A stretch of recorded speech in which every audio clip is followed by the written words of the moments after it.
नमस्कार साथियों, मैं Sushil Kumar, advocate Delhi high court. आज फिर से हम एचआरपीसी के इस वेबिनार में, जो कि पार्ट 1 है हमारे the right to education act 2009 का, मैं आप सबसे मुखातिब हूं और आप सभी साथियों का स्वागत करता हूं अपने इस वेबिनार में। आज जो हमारा टॉपिक रहेगा वो रहेगा राइट टू एजुकेशन एक्ट 2009 का पार्ट 1। क्योंकि इस एक्ट को हम पांच पार्ट्स में देखेंगे, तो 5 पार्ट्स के ऊपर वेबिनार बनाना बहुत बड़ी बात हो जाती है, तो इसलिए हमने इसके दो दो पार्ट्स के ऊपर वेबिनार हम बना देंगे। तो आज का वेबिनार होगा 2 पार्टों के ऊपर और बाकी के 3 पार्ट हम कल के वेबिनार में कवर करेंगे। तो जैसा कि साथियों आप सभी जानते हैं, ये जो एक्ट है राइट टू एजुकेशन एक्ट 2009, इसको हमारी पार्लियामेंट ने अगस्त 2009 के अंदर इसको पार्लियामेंट के द्वारा पारित किया गया, जब ये कानून बन गया। और इसके बाद 1 अप्रैल 2010 को इसे हमारे पूरे भारत देश के अंदर लागू कर दिया गया, जो कि गैजेट नोटिफिकेशन के साथ होता है, जैसा कि आप सभी साथी जानते हैं। तो इसके जो हमने 5 पार्ट बनाएंगे, उसके अंदर इंट्रोडक्शन, इसके salient feature, right to education act, prohibitions, significance and limitations के बारे में हम बताएंगे। तो जैसा कि मैं अभी बताता हूं, हमने इंट्रोडक्शन, इसका राइट टू एजुकेशन एक्ट का जो फर्स्ट पार्ट हमारा रहेगा उसका रहेगा इंट्रोडक्शन। तो आज हम सॉलिएंट फीचर और इंट्रोडक्शन के बारे में बात करेंगे। इसका इंट्रोडक्शन क्या कहता है कि प्रत्येक बच्चे को जिसकी की उम्र 6 साल से 14 साल तक है, उस बच्चे को फ्री ऑफ कॉस्ट एजुकेशन मतलब शिक्षा देना इस एक्ट का मकसद है। और इस एक्ट के लागू होने के बाद प्रत्येक बच्चा जो कि 6 साल से और 14 साल तक का बच्चा है, उसको मुफ्त में शिक्षा दी जाएगी। यह इंश्योर करता है यह एक्ट। यदि कोई डिसेबल्ड बच्चा है, डिसेबल्ड मतलब जिसे हम हैंडीकैप कहते हैं या फिर जिसे हम अपंग कहते हैं, ऐसे बच्चे को 18 साल तक की एजुकेशन देने का प्रावधान हमारे इस एक्ट के अंदर किया गया है। मैं आप सभी साथियों को बड़े गर्व के साथ बताऊंगा कि भारत एक पहला ऐसा देश है हमारी विश्व में जिस देश के अंदर राइट टू एजुकेशन को हमारे 86वें संशोधन के द्वारा आर्टिकल 21A को ऐड करके हमारे कॉन्स्टिट्यूशन के अंदर लाया गया। अर्थात कि राइट टू एजुकेशन हमारा फंडामेंटल राइट है, हमारा मौलिक अधिकार है, और यदि इस मौलिक अधिकार की अवहेलना होती है, वायलेशन होता है, तो हम इसके खिलाफ डायरेक्ट सुप्रीम कोर्ट और हाई कोर्ट जा सकते हैं। 135 देशों में से भारत भी एक ऐसा देश बना इस एक्ट को लागू करने के बाद जहां पर कि राइट टू एजुकेशन कंपलसरी हुआ। अर्थात इससे पहले 134 देश थे, और जब राइट टू एजुकेशन एक्ट यहाँ पे लागू किया गया, बनाया गया, तो हमारा देश 135 देशों में से एक देश बन सका। अब इसके सॉलिएंट फीचर्स के बारे में बताएंगे। सॉलिएंट फीचर्स में ये है कि इसके जो मुख्य फीचर्स, जैसे कि 25% को कोटा जिसे हम कहते हैं वो रिजर्व कर दिया गया। 25% सीट रिजर्व कर दी गई बच्चों की स्कूल के अंदर। किन स्कूलों के अंदर? देखिए, अब सरकारी स्कूल के अंदर ना तो कोई फीस ली जाती है, ना ही वहां पे कोई खर्चा दिया जाता है। तो यह कहाँ पे लागू होता है? प्राइवेट स्कूल्स के ऊपर। अर्थात जो प्राइवेट स्कूल किसी गवर्नमेंट के द्वारा रिकॉग्नाइज है, स्टेट गवर्नमेंट या सेंट्रल गवर्नमेंट के द्वारा, वहां पर 25% SC ST, फिजिकल हैंडीकैप और इकोनॉमिकल वीकर सेक्शंस के बच्चों के लिए सीटें रिजर्व कर दी गई हैं। अर्थात वहां पर 25% बच्चे जरूर पढ़ाए जाएंगे। उनकी संख्या उससे कम नहीं हो सकती और ना ही ज्यादा हो सकती है। इसके बाद सेंट्रल गवर्नमेंट और स्टेट गवर्नमेंट अपनी अपनी क्षेत्रों में, अपने अपने राज्यों में और अपनी अपनी लिमिटेशंस के द्वारा इन खर्चों का वहन करेंगी, जो कि स्कूलों के या एजुकेशन पॉलिसीज के ऊपर किए जाएंगे। इसके बाद मैं बताना चाहूंगा आप सभी साथियों को कि एक रेशियो बनाया गया। रेशियो मतलब परसेंटेज बनाई गई कि कितने बच्चों के ऊपर कितने टीचर स्कूल के अंदर स्थापित किए जाएंगे या कितने टीचर्स होना मैंडेटरी है। तो इस एक्ट के द्वारा यह बताया जाता है कि 60 बच्चों तक का यदि कोई स्कूल है तो उस स्कूल के अंदर 2 अध्यापक होना कंपलसरी है, अनिवार्य है। यदि बच्चे 60 से 90 होते हैं स्कूल के तो वहां पर 3 अध्यापकों का होना अनिवार्य है। यदि बच्चे 91 से 120 होते हैं तो वहां पर 4 अधिक अध्यापकों का होना अनिवार्य है। और यदि बच्चे 120 से ऊपर या फिर 150 से ऊपर होते हैं तो वहां पर 5 अध्यापक और एक अध्यापक, एक हेड ऑफ टीचर जिसे हम एचओडी कहते हैं, उसका होना कंपलसरी है। इसके बाद यह भी बताया गया, अब देखिए इस एक्ट को पर्पस तो ये तो नहीं था कि सिर्फ बच्चों को स्कूल में लाया जाए या फिर टीचर्स को एडमिट करा, टीचर्स को अपॉइंट कर दिया जाए। इसके बाद बच्चों की एक सर्वगुण उनको शिक्षा देने के लिए, एक अच्छी शिक्षा देने के लिए, एक अच्छी पॉलिसी बनाने के लिए यह मैंडेट किया गया कि पहली क्लास से और 5वीं क्लास तक के जो विद्यालय होंगे उन विद्यालयों के अंदर कम से कम 800 घंटे एकेडमिक ईयर, मतलब पूरे साल के अंदर 800 घंटे पढ़ाया जाएगा। अब हमारा एकेडमिक ईयर आप सभी जानते होंगे, यदि नहीं जानते तो मैं बताता हूं, 1 अप्रैल से 31 मार्च तक काउंट किया जाता है। एकेडमिक ईयर को कभी भी इंग्लिश तक कैलेंडर के द्वारा, ऐसा नहीं है कि 1 जनवरी से और 31 दिसंबर तक काउंट किया जाएगा, नहीं, इंग्लिश कैलेंडर के द्वारा ही 1 अप्रैल से 31 मार्च तक एकेडमिक ईयर को माना जाता है। यह हमारे देश का कानून है। इसके बाद यदि स्कूल के जो विद्यार्थी हैं वह 6 और 8 क्लास तक की कक्षाएं हैं तो वहां पर कम से कम पूरे एकेडमिक ईयर में 1000 घंटे पढ़ाया जाना टीचरों के द्वारा अनिवार्य है। अब ऐसा नहीं है कि हमारी पार्लियामेंट ने यह भी इंश्योर किया, ऐसा नहीं कि किसी भी बच्चे को 24 घंटे पढ़ाना शुरू कर दो आप, तो उसकी अपनी प्रॉब्लम्स भी हैं, ना तो मैनेजमेंट पढ़ा पाएगा ना बच्चे पढ़ पाएंगे। तो उसको इंश्योर करने के लिए टीचर ने, जो हमारे इस एक्ट ने अर्थात पार्लियामेंट ने यह किया कि यदि पहली से और 5वीं तक का कोई विद्यालय है तो वहां पर वह विद्यालय 200 दिन अर्थात अपने एकेडमिक ईयर में 200 दिन तक उस विद्यालय को चलाया जाना या फिर 200 दिन तक उस विद्यालय के द्वारा पढ़ाया जाना या फिर 200 दिन तक उस विद्यालय के द्वारा एजुकेशन प्रोवाइड कराया जाना मैंडेटरी है। यदि वह स्कूल 6ठी से 8वीं कक्षा तक का है तो वहां पर 220 दिन तक का पढ़ाया जाना या स्कूल का खोला जाना मैंडेटरी है। चलिए, ये तो हो गई एजुकेशन की बात। इसके बाद सॉलिएंट फीचर के अंदर यह बताया गया है कि प्रत्येक स्कूल के अंदर एक लाइब्रेरी होना अत्यंत आवश्यक और मस्ट है। तो अब लाइब्रेरी का, अब ऐसा तो है नहीं कि हमने एक कमरा लिया और उस कमरे के अंदर एक कमरे के ऊपर एक बोर्ड लगा दिया लाइब्रेरी, नो। तो लाइब्रेरी के भी अपने नियम हैं। प्रत्येक लाइब्रेरी के अंदर यह इंश्योर किया जाएगा स्कूल मैनेजमेंट के द्वारा कि वहां पर बुक्स हों, न्यूज़पेपर हों, मैगजीन्स हों और साथ ही साथ स्टोरी बुक्स हों, क्योंकि यहाँ पर जो चर्चा हो रही है वो 6ठी क्लास से, सॉरी 6 एज जो है 6 से 14 साल तक के बच्चों के लिए हो रही है। तो वहां पर स्टोरी बुक्स का होना मैंडेटरी है, मैगजीन्स का होना मैंडेटरी है, लेकिन मैगजीन्स भी ऐसी होनी चाहिए जो एजुकेशन पर्पज से हो, अर्थात ऐसा ना हो कि किसी फिल्म की या किसी स्पोर्ट्स की मैगजीन्स वहां पर रख दी जाए, नहीं, तो वो एजुकेशन से रिलेटेड ही होनी चाहिए। उसके बाद जो हम इंश्योर किया गया है हमारे एक एक्ट के द्वारा, प्लेग्राउंड, मतलब प्रत्येक विद्यालय के अंदर प्लेग्राउंड होना मैंडेटरी है। यदि किसी विद्यालय में प्लेग्राउंड नहीं है तो उसे विद्यालय की कैटेगरी में इस एक्ट के अंतर्गत नहीं रखा जाएगा, अर्थात वह नहीं होगा।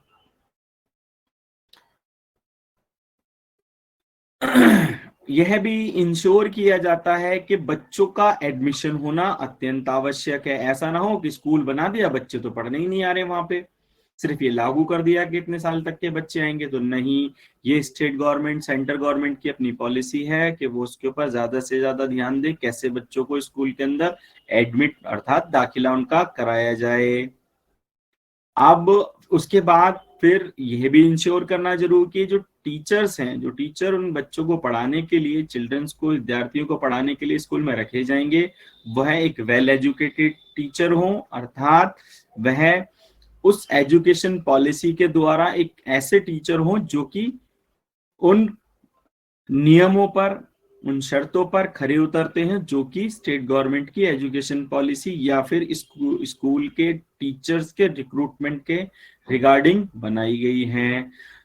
और सर्वप्रथम बात, जैसा कि हम सभी जानते हैं कि हमारे जो स्कूल्स हैं, उन स्कूल्स के अंदर अब किसी भी बच्चे को ना तो डांटा जाता है, ना मारा जाता है, ना फिर कोई डराया धमकाया जाता है। जैसा कि हमारे टाइम पे जब हम स्कूल में पढ़ा करते थे तब होता था, अगर हमने होमवर्क नहीं किया तो टीचर हमें स्ट्रिक्ट पनिशमेंट देते थे, चाहे वो कान पकड़ के खड़ा करा देते थे, चाहे हाथ ऊपर करते थे, कई बार तो स्टिक से भी मार दिया करते थे। परंतु अब ऐसा नहीं है। तो स्कूल का जो एनवायरनमेंट है, पार्लियामेंट के द्वारा यह इंश्योर किया गया कि जो स्कूल का जो एनवायरनमेंट, जिसे हम स्कूल कहते हैं, वो डरावना ना हो, अर्थात उसको फियरलेस बनाया जाए। वहां पर बच्चा खुशी खुशी जाए, पढ़ने जा रहा है वो खुशी खुशी जाए। ऐसा नहीं कि टीचर मुझे मारेगा, मैंने होमवर्क नहीं किया, ये नहीं होना चाहिए। एक फियरलेस एनवायरनमेंट बनाया जाएगा स्कूल का, जो कि इस एक्ट के द्वारा इंश्योर किया जाता है। अब मैं, चूंकि आज का हमारा ये सेशन इस टॉपिक के ऊपर खत्म होता है, तो मैं अपने सभी साथियों से यह रिक्वेस्ट करूंगा कि अब हम जो सेशन लेंगे, हमारा जो सेशन होगा वो वार्तालाप का होगा, अर्थात हमारे प्रश्न उत्तर का होगा। तो आप एक एक करके अपने प्रश्न मुझसे पूछ सकते हैं। हमारे पास अभी 16 मिनट बाकी हैं, इसके बाद हम इस वेबिनार को समाप्त कर देंगे। चलिए जी, मोहित जी, आपने अपना हैंड रेस किया हुआ है, तो कृपया अपना प्रश्न बताएं। हाँ, नमस्ते सर। नमस्कार जी। हाँ, ये पूछना चाह रही सर, जैसे ये सरकारी अस्पतालन में मरीजों की जो भर्ती होती है वे तो फ्री होती है, लेकिन जी, ये लोग जो भर्ती पैसे लेकर करते हैं, इसका क्या होना चाहिए? मैंने कभी करप्शन का सेशन लिया था, यदि आपको पता हो, मैंने पूरे हफ्ते द प्रिवेंशन ऑफ करप्शन के ऊपर लेक्चर दिया था। क्या आपको पता है ये बात? हाँ हाँ हाँ, सुनो तो हमने।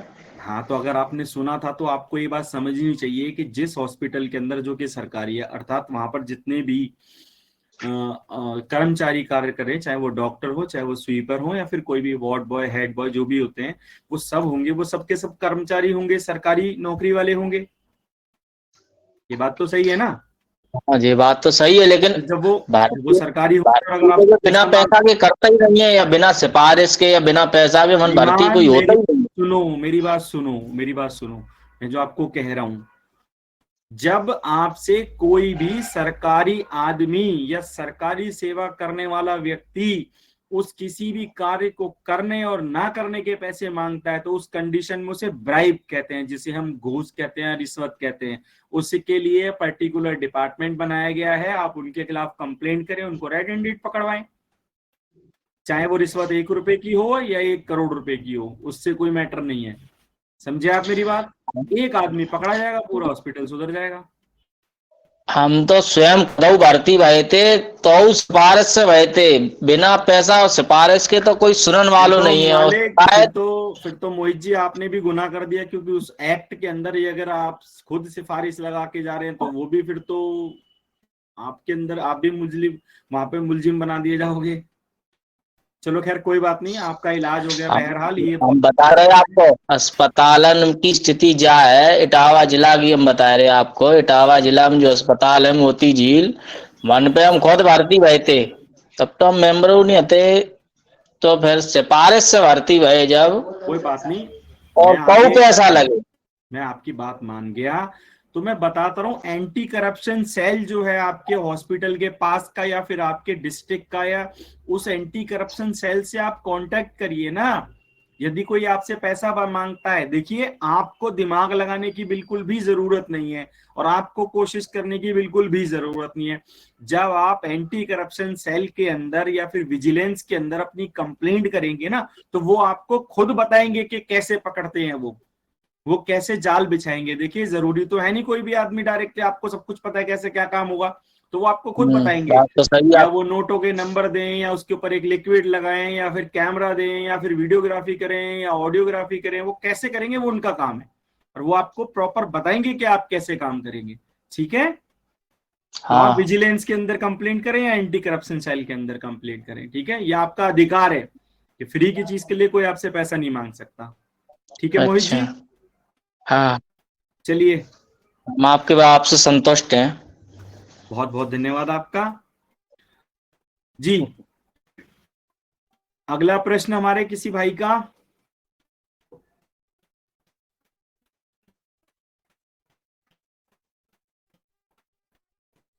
ये मनहर सिंह जाला जाला। जी जी श्रीमान सर। बताएं, बताएं, जब तक मैं नाम नहीं लूंगा आप कहेंगे नहीं क्या कुछ भी? नहीं नहीं, ऐसा नहीं है। नहीं, मैं समय अभी का बड़ा फ्रेश हूँ, अभाव है। आपकी बातें सुन अच्छा रहा था अच्छा, सर। अच्छा समय का लगा। बड़ा अभाव है तो थोड़ा जल्दी से अपना प्रश्न करें, बताएं। तो मैं ये पूछ रहा था कि ये प्राइवेट स्कूल वाले अगर बच्चों को फीस के कारण अलग बिठाते हैं या हरेसमेंट करते हैं, तो उसके लिए क्या करना चाहिए? ये जो एक्ट है, इस एक्ट के अंदर आपके पास प्रोविजन है, आप, क्योंकि ये फंडामेंटल राइट है, मैंने आपको बताया ना, मौलिक अधिकार है, और राइट। मौलिक अधिकार के वायोलेशन या फिर उसकी उल्लंघन के लिए आप कहाँ जा सकते हैं? डायरेक्ट हाई कोर्ट या सुप्रीम कोर्ट, डायरेक्ट लगाओ रिट वहां पे जाके, अच्छा, ठीक है। इसके लिए प्रूफ इकट्ठा करना पड़ेगा ना सर हमें? देखो जी, कोर्ट तो बिना सबूतों के तो कोर्ट चलती ही नहीं है, हाँ, बात आप मैं अच्छे से बिल्कुल जानते हो। बिल्कुल वही पूछ रहा तो हूँ। सबूत तो हमारे, तो क्या मतलब सबूत वैलिड हथियार। होंगे? क्योंकि सुनो सुनो, उसमें क्या होता है सर कि बच्चों को अलग कमरे में बिठाते हैं प्राइवेट स्कूल वाले, वहां तो हमें जाने नहीं देंगे। तो क्या करें ऐसा कि हमारे पास प्रूफ आ जाए? आप वहां पर एक काम करें, वहां की जो विजिलेंस डिपार्टमेंट है ना, उसको कंप्लेंट करें और वो उसके ऊपर रेड करेंगे, या फिर डायरेक्ट, लेकिन अगर आप डायरेक्टर ऑफ एजुकेशन को बोलेंगे वो तो कुछ उनकी मिलीभगत हो सकती है। बिल्कुल वही वही वही इश्यू आ रहा है सर। आप एक काम, डायरेक्ट डीएम को कंप्लेंट कर सकते हो आप, डीएम के हाँ, बिल्कुल अंतर्गत ही करें। वो सब डिपार्टमेंट आता है। अच्छा। और आप वीडियोग्राफी भी कर सकते हो, बच्चों को फोन दे दो, छोटी डिवाइस कहीं मार्केट में आजकल मिलते हैं जिससे वीडियोग्राफी हो जाए कि हाँ जी आपके साथ तो छुआछूत वाला भेदभाव हो रहा है वहां पे। वो तो नहीं होना चाहिए ना, बराबर। क्योंकि एजुकेशन, जो हमारी एजुकेशन पॉलिसी है, इसके अंदर कहीं भी ये नहीं लिखा हुआ कि कोई भी बच्चे को आप अलग बिठाओगे, नहीं, आप साथ में बैठ के पढ़ाओगे, चाहे वो किसी भी कैटेगरी का है, एससी है, एसटी है, फिजिकल हैंडीकैप है, इस कुछ भी तरह है। से मैंने उस तरह की बात नहीं है, फीस फीस के कारण वो जो हाँ फीस होती है देखो, वो। मैं तो आपको बात बताई ना, वो फीस समझ तो, गए समझ देखो फीस के अंतर्गत तो जो मैंने कहा राइट है वो आपका वहां पे फ्री में पढ़ने का, तो वो 25% कोटा है। जी। अगर आपका उस कोटे से एडमिशन हो गया तो स्कूल वाले आपसे फीस डिमांड नहीं कर सकते, लेकिन अगर आप जर्नल से स्कूल में, पब्लिक स्कूल में पढ़ने गए तो वो फीस तो आपको वहां देनी होगी, बराबर है। ठीक है ना। अब आपका ये कहना है कि जब आप फीस नहीं देते तो वो आपको अलग स्कूल, अलग कमरे में बिठा देते कि भाई आपने फीस नहीं आई इसलिए हम आपको पढ़ाएंगे नहीं। हाँ। तो सर्वप्रथम तो देखो, आपको फीस देना जरूरी है, जब आप अपने बच्चे को स्कूल भेज रहे हैं तो आपको फीस देने से पहले, मतलब मैं तो ये कहूंगा समय आने से पहले दे देनी चाहिए। राइट। हमारे भी बच्चे देखो पर स्कूल में इसमें पढ़ते क्या हैं, होता हमसे है तो सर? डिमांड कर ली जाती है, मैसेज आ जाता है, हाँ जी फीस नहीं आई आपकी अभी तक। खैर वो बिल्कुल बेशक बिल्कुल। जनरल मैसेज होता है, सभी पेरेंट्स को चला जाता है कि भाई 1 तारीख हो गई आप फीस जमा कराओ, तो करानी होती है वो तो। बराबर। Right right. पर मैं क्या बोल रहा था सर कि पाठ है, 20,000 स्कूल की फीस है, समझ लो 10,000 उसने दे दिए है, 10,000 बाकी है, अभी पढ़ाई में 5-6 महीने बाकी है, फिर भी वो लोग ऐसा कर सकते हैं? देखिए वो ना, आपको स्कूल का सर्कुलर एक बार पढ़ना पड़ेगा कि फीस का स्ट्रक्चर क्या है देने का, हाँ। वो वहां से निकल के आएगी वो बात, ठीक है ना। बराबर। किस थैंक यू। किस उस स्ट्रक्चर में क्या लिखा हुआ है कि आपको फीस कैसे देनी है, पूरे साल में एक बार देनी है, या 6 महीने में 2 बार देनी, एक बार देनी है, फिर 3-3 महीने में करके साल में 4 बार देनी है, तो वो आपको वहां देखना होगा, ठीक है। Thank you thank you thank you sir. Okay ji, welcome. हाँ जी भूप सिंह जी, आप बताएं। जय हिंद सर। जय हिंद, जय हिंद, बताएं। सर परसों आपसे बात हुई थी, मेरा वो कार्ड मुझे आज पीडीएफ मिल गया सर उसका। चलो बहुत बहुत धन्यवाद, हमारे कहे अनुसार आपका काम हो गया, डिपार्टमेंट वालों ने सुन लिया आपकी। चलिए धन्यवाद आपका। हाँ सर, मुझे मिल गया, मैं उसका प्रिंट निकलवा के और उसको लेमिनेशन करा लूंगा उसका। बहुत बढ़िया, बहुत बढ़िया। हाँ जी मोहित जी, आप कुछ कहना चाह रहे थे? हाँ सर, एक प्रश्न और पूछना चाह रहे थे हम। जी पूछें। ये बता रहे सर, जैसे लेखपाल या कानून को वगैरह जो पैसा अगर मांगत है तो एंटी करप्शन ही में इनकी शिकायत करवो चाहिए। और कहाँ करोगे? अच्छा। पुलिस वाले तो मिली भगत करके देखो। हाँ एंटी वे तो वे सब करप्शन मिले देखो, रहा है। एंटी करप्शन वाले देखो, मैं किसी के ऊपर इल्जाम नहीं लगा सकता, समझना आप। मैं एक पब्लिक की तरह आप सबके साथ बैठ के काम कर रहा हूँ, और मैं किसी भी डिपार्टमेंट के ऊपर लांछन नहीं लगा सकता। ये मेरी गलती होगी अगर मैं ऐसा करूंगा तो। मेरा क्या कहना है कि यदि कोई आपसे सरकारी मुलाजिम, देखो कोई भी सरकारी मुलाजिम जो सरकारी सेवा करता है या सरकारी पद पर अग्रसर है और सेवाएं देता है, वो यदि आपसे पैसा मांगता है तो उनकी या तो इंटरनल विजिलेंस होती है, ठीक है, हर एक डिपार्टमेंट की। इंटरनल। हाँ, हर एक डिपार्टमेंट की इंटरनल विजिलेंस काम करती है, वो डिपार्टमेंटल विजिलेंस होती है, आप उस पर भरोसा कर सकते हैं। अच्छा। जैसे सपोज करो एक एजुकेशन डिपार्टमेंट, तो एजुकेशन डिपार्टमेंट की अपनी इंटरनल विजिलेंस होती है। दिल्ली पुलिस है, दिल्ली पुलिस की अपनी होती है, यूपी पुलिस है, उनकी अपनी विजिलेंस होती है, ठीक है ना। वैसे हमने एक लेखपाल की शिकायत करी थी डीएम तो से, तो कोई हाँ, जांच आई, सब रफा दफा हो, कुछ गलत हुआ जगह ही करिए नहीं। ना, गलत गलत जगह करिए। मैंने क्या कहा आपको? अच्छा। विजिलेंस में, या तो विजिलेंस में करो या एंटी करप्शन में करो। वो देखो क्या करते हैं, वो आपको ये नहीं कहेंगे कि आप पैसे दिया हो नहीं दिया हो। देखो, जो जो आपने कहा कि डीएम है, अब डीएम ने क्या करा, डीएम ने तो आपने एप्लीकेशन दी, उसने उसको नीचे भेज दिया कि भाई मेरे को इस पे रिपोर्ट लेके आओ, क्या हुआ क्या हुआ नहीं हुआ, तो वो तुम्हारा रफा दफा हो जाती है चीजें। लेकिन विजिलेंस को जब आप कहोगे जी ये फलाना आदमी मुझसे रिश्वत मांग रहा है, तो वो क्या कहेंगे, वो कहेंगे ठीक है इसको रिश्वत देनी है और हम बताएंगे कैसे देनी है। सपोज करो उसने आपसे 500 रुपए मांगे या 5,000 रुपए मांगे, तो वो आपको 5,000 के नोट दे देंगे, भाई ये 5,000 के नोट हो गए। तो बहुत सारे तरीके होते हैं उनके काम करने के, केमिकल आता है वो नोट पे लगा देंगे। जैसे आप उसको रिश्वत दोगे, उसको रेड हैंडेड पकड़ लेंगे, फिर वो केमिकल आपके जो हाथ है वो केमिकल में डालेंगे, तो उस आदमी के हाथ का कलर चेंज हो जाएगा केमिकल से, ठीक है ना। या फिर वो नोटेड डाउन कर लेंगे वो नोट के नंबर, और जब उसकी पॉकेट से निकलेंगे तो वो उसकी रसीद बना लेंगे, या फिर जो केस बना देंगे उसका, उसे हम कहते हैं पंचनामा बना देंगे। तो बहुत सारे तरीके होते हैं, उनका अपना अपना काम करने का तरीका, तो वो फिर केस कैसे बनाना है वो आपको बता देंगे, ठीक है। आपकी जानकारी अच्छी लगी हमें। चलिए, धन्यवाद। अच्छा, धन्यवाद।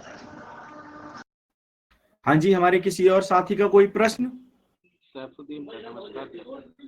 जी शैफुद्दीन जी बताएं।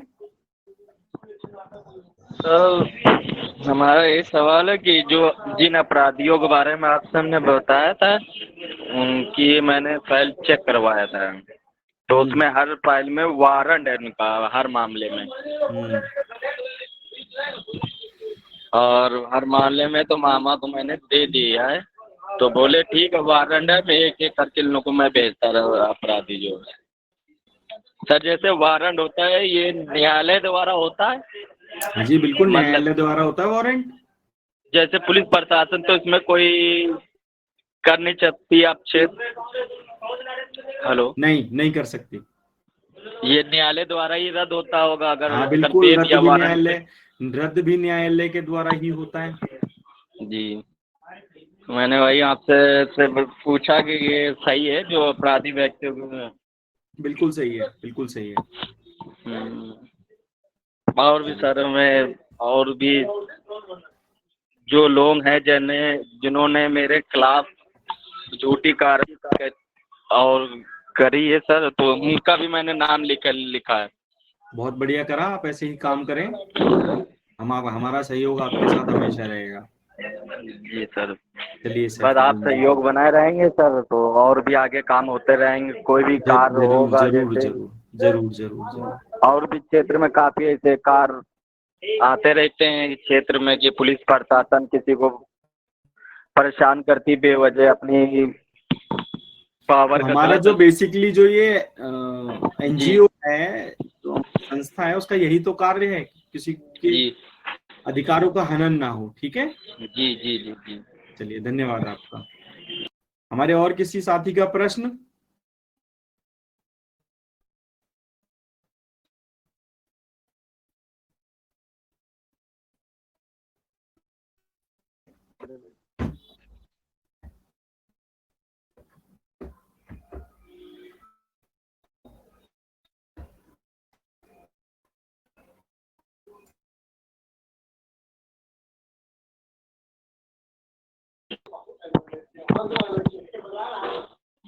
जैसे सर मैं एक आपसे एक सवाल करना चाहता हूँ। जैसे मैंने आरटीआई जो लगाई थी, आख्या मांगी थी, इसकी कोई जानकारी हमको प्राप्त नहीं हुई मानव अधिकार से। मैंने मानव अधिकार में आख्या लगाई थी, जिससे आरटीआई भी लगाई थी, कोई जानकारी हमें प्राप्त नहीं हुई। तो दोबारा भी लगा सकते हैं क्या सर? हाँ बिल्कुल लगा सकते हैं। उसी आधार पे लगा सकते हैं जिस पे मैंने बिल्कुल। रिपोर्ट भेजी? हाँ बिल्कुल लगाओ, बिल्कुल लगाओ। तो सर जैसे रिपोर्ट नहीं आती तो आगे क्या प्रोसेस रहेगा? आगे मैं क्या आप कार्य एक बार और आरटीआई लगाओ, फिर मैं बताता हूँ आपको आगे का प्रोसेस क्या है। पहले आप आरटीआई लगाओ एक और, ठीक है? एक और आरटीआई लगाना है उसी जी, के? और उसके अंदर पिछली आरटीआई का हवाला जरूर देंगे आप। जी जी जी, पिछली जो अच्छा एक आई बात और बताओ सैफुद्दीन साहब, आपने जो आरटीआई लगाई है, आप इस चीज को लेके श्योर हैं कि वो आरटीआई उस डिपार्टमेंट तक पहुंच गई? जी सर, आपने जो आरटीआई लगाई वो आरटीआई कंसर्न डिपार्टमेंट तक पहुंच गई, आप इस चीज को लेके श्योर हैं? देखो नहीं सर, आरटीआई वो पहुंची नहीं ना, अगर पहुंची थी आती जानकारी तो इसकी कोई भी। फिर श्रीमान आरटीआई लगी कैसे? आप गलत सवाल पूछ रहे हैं मुझसे। आरटीआई लगने का मतलब समझते हो? जी लगने का मतलब ये है कि अगर आपने आरटीआई लगाई तो वो उस डिपार्टमेंट में पहुंची, आपने वहां फाइल की, तो फाइल की या नहीं की वहां पे? अगर आपने नहीं की तो फिर तो वो आरटीआई लगी नहीं ना। नहीं नहीं, फाइल तो मैंने पहुंचा दी थी, वहाँ पे चढ़ गई थी, सब कुछ मेरे पास हाँ तो रखे फिर तो हुए लग गई, थी। फिर तो लग गई वो आरटीआई। तो जवाब सर मुझे नहीं आया है जो मुझे। आएगा, आप दोबारा लगाओ उस जवाब के ऊपर, उस आरटीआई के ऊपर एक आरटीआई और लगाओ, क्योंकि भाई मैंने फलानी आरटीआई लगाई थी, आपने इसका जवाब जी क्यों नहीं दिया अभी तक? अच्छा सर। ठीक है, चलिए जी जी धन्यवाद। जी।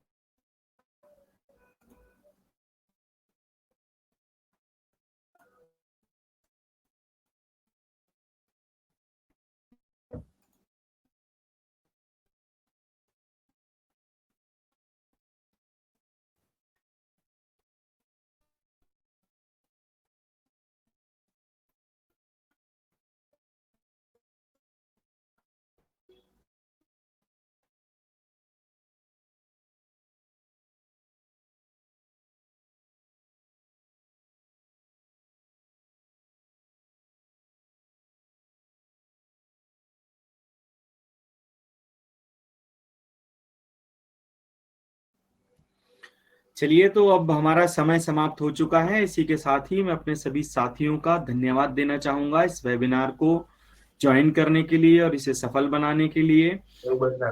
मैं आप सभी साथियों को ये बताना चाहूंगा कि अब जो कल हम जो समय पर मिलेंगे, इसी समय पर मिलेंगे और हम अपने राइट टू एजुकेशन के पार्ट 2 के अंतर्गत चर्चा करेंगे। तो आज के लिए आप सभी का बहुत बहुत धन्यवाद। नमस्कार, गुड नाइट, धन्यवाद शुभ सर। रात्रि।